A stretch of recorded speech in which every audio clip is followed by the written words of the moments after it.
highlights channel of the Ranveer Show. This is TRS Clips. Again, I don't know where this question's coming from, but I feel like asking you about the Kumbh Mela. Okay. Have you ever visited? Yeah. Okay. Would you like to describe people you met there, things you saw, things that happened? What's the significance of it? There's lots of international viewers also watching this. Maybe you've never heard of the Kumbh Mela. Kumbh Mela is one of the most important spiritual gatherings in the Hindu religion, mainstream Hindu religion, that happens in 3-4 places in India.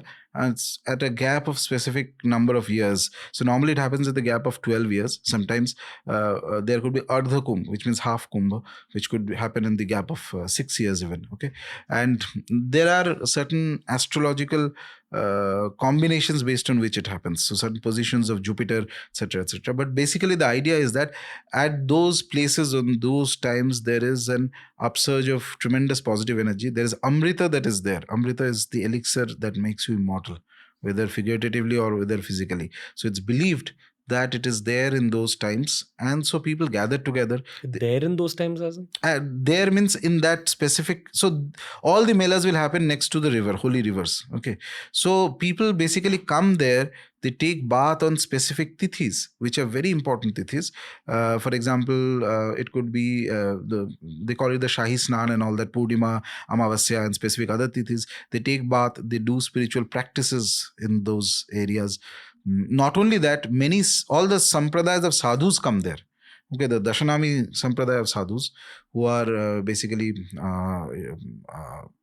an order of monks, very popular in North India, which was started many centuries ago for both spiritual practice as well as protection of dharma from invasions and things like that, or when there was a lot of temple destructions going on, etc. So those akharas are like monasteries, sort of, in the Hindu term of saying, group of sadhus. They all come there during Kumbh Mela, all the Kumbh Melas. Where are they normally? They may be, other times they may be roaming around in different places, or they may be doing some sadhana somewhere, etc. like that. During Kumbh, they gather together. Okay, and the heads of those akharas, they also come there. Okay. And they take bath in the river. So the sadhus, Naga sadhus also come there, okay, during that time, and they take bath in the rivers. And ordinary people go there to take bath. First time I had gone to Kumbh was, I think, in the year 2007, 7 January, I think. It was in Prayag, Allahabad. Prayag, I had gone there and I had taken a bath during Mauni Amavasya. I remember it was very nice. It was interesting. It was beautiful. Like the Kumbh, there is another Mela that comes. I'm just taking the conversation to another direction.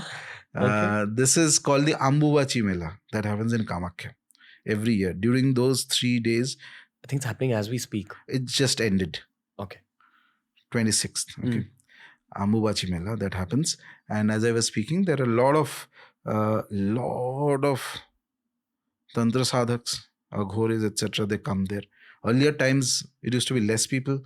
Only those who are seriously interested in this. Now, though, it's a lot of people go there. That is, in a way, just like a Kumbh. Only thing is, it is more of the tantric and aghoric disposition. Okay, so there are sadhus who may come there during this Ambuvachi Mela, who other times of the year you'll never find them where they are. Okay, But where are they likely? Out in nature? Outside of society, somewhere in their own confines, in their own settings, which is away from society.